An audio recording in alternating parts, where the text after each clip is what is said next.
yoo xamante ne wala des actes qui sont posés yoo xamante ne day jëm ci Ousmane Sonko et ce sont des discours ou des actes qui nous ramènent à la période 2021-2024 mu nekk peut-être des discours préparatoires parce que xam nga keroog ñu ngi koy wax ne état parfois dafay yónni ay ballon de sonde yooyu pour xool gars yi na la ñuy gisee mbir mi fan la population bi toll li ñu naan tâter le pouls de la population te yooyu dafay am nuñ koy waajalee génnee benn information fii benn média wax benn affaire fii benn nit génn wax fële la leen après ñu xool nit ñi nan lañ koy concevoir te li tax loolu mu interpellé ma mooy tey dama gis 2-1 yoo xamante ni dafa jëm ci Ousmane Sonko di wax yoo xamante ni dafa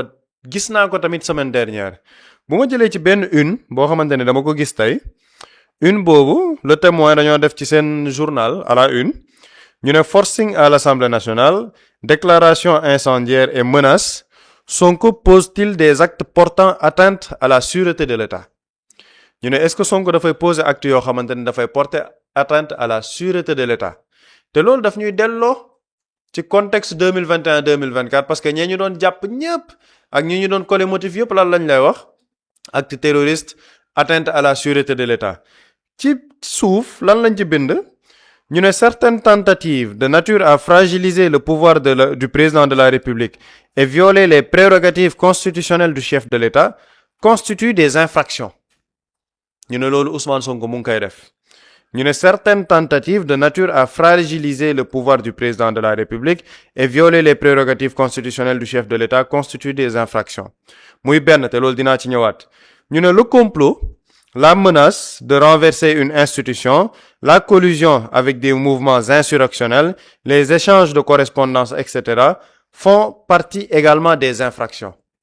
ñu ne loolu noonu yëpp tamit ci ay infraction la léegi Ousmane Sonko ci kaw lii nii yëpp est-ce que nekkul di pose ay actes yuy porter atteinte à la sûreté de l'État muy première une te loolu dinaa ñëwaat ñoom ci li ñu wax deuxième une bi gis nañ fan yële Ousmane Sonko ba muy dem je pense à Touba la woon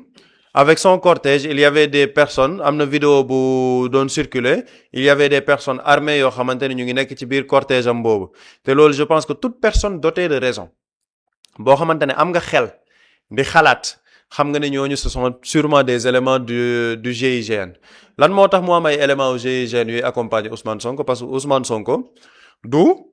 maanaam un gars qui ne représente absolument rien comme le patron de cette presse là de ce journal bi nga xamante ni il ne représente absolument rien dóorkat ñoo xamante ne maanaam ay dóorkat international lañ dañuy dundee média di jéem a wut ay marché yoo xamante ne dañ ciy manipuler genre média boobu noonu nga xamante ni kii nii def lii à sa une bokkul ak benn Ousmane Sonko bi nga xamante ni il est deuxième personnalité de l'État il bénéficie effectivement d'une sécurité boo xamante ni sécurité bi état bi sax moo koy prendre en charge parce que c'est le président de l'Assemblée nationale moom bokkul ak ki nga xamante ne moom mooy le patron de cette presse là bi def bi une bi lan lañ ci wax ñu ne homme lourdement armé dans le convoi de Ousmane Sonko qu'attend le ministre de l'Intérieur pour les désarmer ñu ne ministère de l'Intérieur dañoo intervenir ci Ousmane dañoo war a intervenir ci Ousmane Sonko pour désarmer ko maanaam li ñu bëgg gëmloo sénégalais wala li ñu bëgg présenter sénégalais mooy Ousmane Sonko dafay ànd ak ay nit yuy civilu ñoo xamante ne nee nañ garde rapproché am lañ ba pare ñu yore ay armes yoo xamante ne ce sont des armes lourdes loolu lay circuler loo ci biir réew mi. lu tax ma ne sànq daf may indiwaat ci contexte 2021-2024 parce que en 2021-2024 gis nañ ay nit yu doon wax ni ce sont des manifestants ñoom la ñu gis ñuy manipuler armes lourdes loolu lañ tëjee woon ñoom Ousmane Sonko ne lan dañoo nekk en collusion avec des entreprises terroristes des entreprises islamistes des forces occultes bien entraînées comme ni ko Aïssata Tall Sall waxoon et ce sont les mêmes éléments de langage yooyu ngay retrouver ci yenn presse bi notamment sànq ba ñu ne Sonko pose-t-il des actes portant atteinte à la sûreté de l'État léegi ci loolu li ñu ne Sonko dafay def yoo xamante ni c'est pour fragiliser les pouvoirs du président de la République dafa nekk loo xamante ni dafay violer les prérogatives constitutionnelles du chef de l'État lan la ñu def luy fragiliser les pouvoirs du président de la République dañoo dugal une révision de la Constitution dañoo dugal proposition de loi portant révision de la Constitution proposition de loi boobu dañu ne les pouvoirs du président de la République dafa ëpp il faut qu'il y ait un équilibre des pouvoirs te équilibre des pouvoirs bi nekk ci proposition de révision bi lan la dañ ne le président de la République il détermine la politique de la nation en concertation avec le premier ministre ñu ne le président de la République il fait sa déclaration de patrimoine de sortie bu ñu ko fale beneen li ñuy wax ni dañoo wàññi le pouvoir du président de la république dañ ne président de la république te loolu amendement boobu c'est un député non inscrit moo ko dugal Adama Diallo moo ne président waratul am sañ-sañ di dissoudre assemblée nationale plus d'une fois ci benn mandat am loolu est-ce que loolu c'est pour fragiliser les pouvoirs du président de la république te di fàttali ni cette révision de la constitution c'était un engagement du président de la république ci programme présidentiel am donc fii il est où maanaam l'objectif de fragiliser les pouvoirs du président de la république ba pare ñu ne le complot la menace de renverser une institution ban institution lañ ne dañ koy renverser parce que buñ ko bindee nii dañu naan dañoo bëgg renverser le président de la république son pouvoir léegi loolu lan lay indi ci xelu nit ñi gars yi dañuy waajal un coup d'état moo tax ce n'est pas fortuit li tax may def illustration yi pour que gars yi xool le fil conducteur des éléments de langage yi nit ñi di utiliser le fugitif là qui boit son jus d'orange à Versailles tappalekat narkat le menteur cyclique et clinique lan lay wax gars yi dañuy def un coup d'état institutionnel journal bii ñëw ne renverser une institution ci lan lañ ko wékk Ousmane Sonko li mu ne dañuy def motion de censure la motion de censure est permise à l'Assemblée nationale par l'article 111 moom moo ko encadré ñu ne bu fekkee ne exécutif dafa présenter un gouvernement boo xamante ne li muy def ça ne répond pas à l'aspiration du peuple sénégalais et pour le programme pour lequel les Sénégalais avaient voté l'Assemblée nationale a la latitude am na possibilité wu def motion de censure ne day daaneel gouvernement bi ça ce n'est pas renverser une institution c'est censurer un gouvernement et loolu c'est un principe démocratique ça se passe dans tous les pays démocratiques France ba les daaneel nañ fi gouvernement Bayrou est-ce que c'est pour autant qu'on a renversé Emmanuel Macron non mais dañuy dugal ay éléments de langage yoo xamante ne dañoo bëgg nit ñi vraiment di dugg ci yooyu naan Ousmane Sonko mii dafa bëgg indi jéeya dafa bëgg indi ay problème moo tax nga gis benn une ñëw ne renverser institution beneen une ñëw ne dañ ko war a désarmer parce que loolu li ñu bëgg présenter mooy Ousmane Sonko dafa bëgg indi un chaos dans le pays quitte à renverser le président de la République loolu mooy muy première manipulation bi léegi ci leneen li nga xamante ne gars yi ñu ngi koy dëgmal fan yi on voit le retour du débat sur l'éligibilité de Ousmane Sonko wala sur sa candidature man lu tax mu tey sama dafa am une personne qu'on présente dañ koy présenter comme le frère du président Bassirou Diomaye Faye et man ça m'étonnerait qu'il soit son frère et s'il est son frère man jàpp naa ni son frère nit ñi war nañ ko saytu bu baax xool moom psychologiquement est-ce que ça va parce que boo xoolee yenn discours yi muy tenir et boo xoolee tamit le discours qu'il avait tenu le 8 fële ca Caroline Faye di càng di am problème pour lire son discours man je pense que personnellement cette personne am na lu nit ñi war a xoolaat ci boppam moom dafa def benn sortie di wax ci candidature Ousmane Sonko am nag ay mbir yum ci junj te li muy junj ñun dofuñ dañuy yore suñuy xel di analyser dañuy dem teewlu ki ñuy présenté comme le frère du président Bassirou Diomaye Faye lan la wax ci candidature Ousmane Sonko boobu ak lan moo ko mën a tere nekk candidat ñu teewlu ko dellu si waat ci plateau bi. ci sawaay mu dem balaa boobu ñu génneel sawaay un dossier bu ne weng teg ko ci table bi. mu dem tegu ci leneen li nga xamante ne def ci xawoon def fi fekkoon ba pare. dina metti de Adjara. ah mais loolu kan moo koy xañ.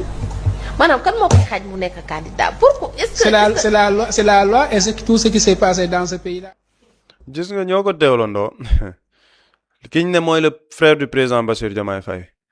ñu ne ko lan moo koy xañ mu nekk candidat mu ne c'est la loi et tout ce qui s'est passé dans ce pays léegi ñu ne ko ci candidature mu ne saa buñ ko tegalee benn dossier bu ne weng loolu fàttaliwul 2021 2024 bu ñu naan bu ñuy xañ Ousmane Sonko dañ koy créer le dossier ñu ne bu ñu ko tegalee dossier bu ne weng bu fekk si li fi xewoon ci réew mi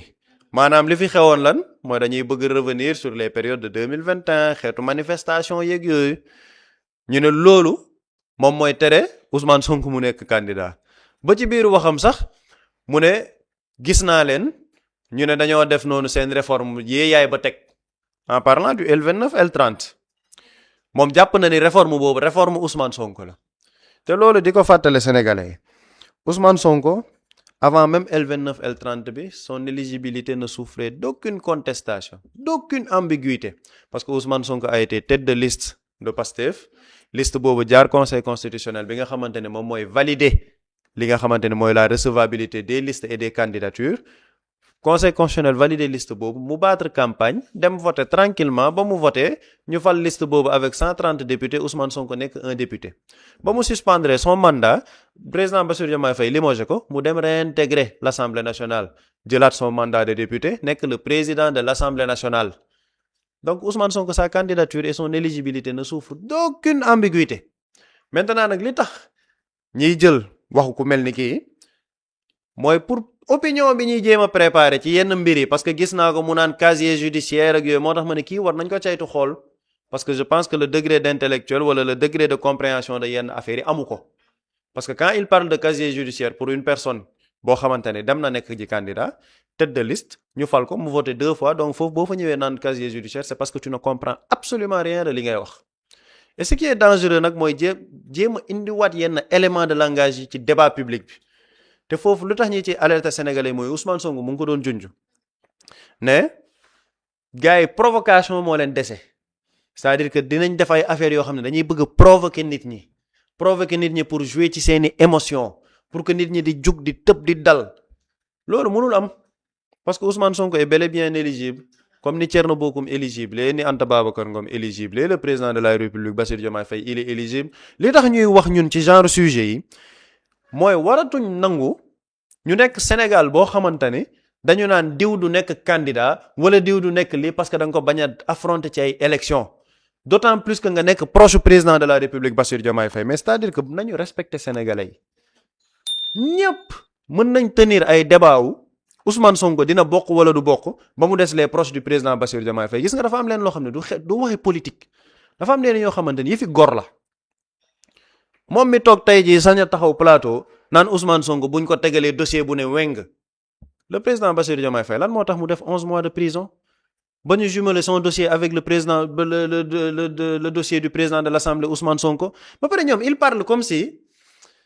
dama leen dégg ñu naan waa loi d'amnistie bi justice pour tout le monde bu ñu def une justice sélective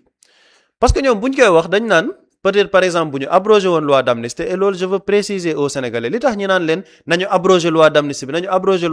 xam nañ ne bu ñu abrogé loi d'amnistie du ñu mën a topp crimes yi ils le savent xam nañ ko si on abroge la loi d'amnistie crimes yi kenn dootu ko mën a topp c'est ça la réalité et loolu tous les juristes xam nañ li may wax si on abroge la loi d'amnistie crimes yi kenn du ko mën a topp les faits de torture kenn du ko mën a topp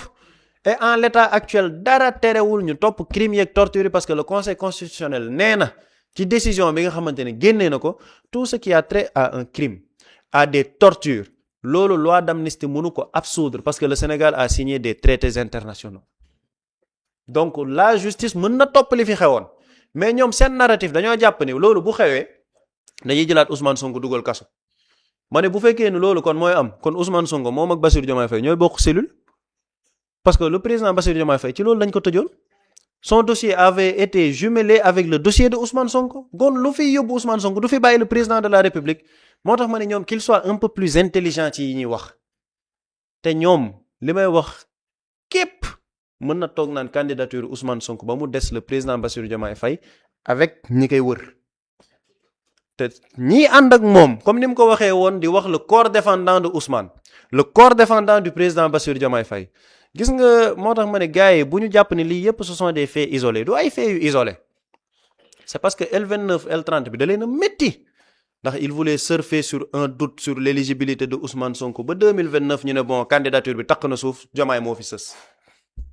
moo tax nga gis borom jaare verbal bi nekk palais Aljuma Sow génn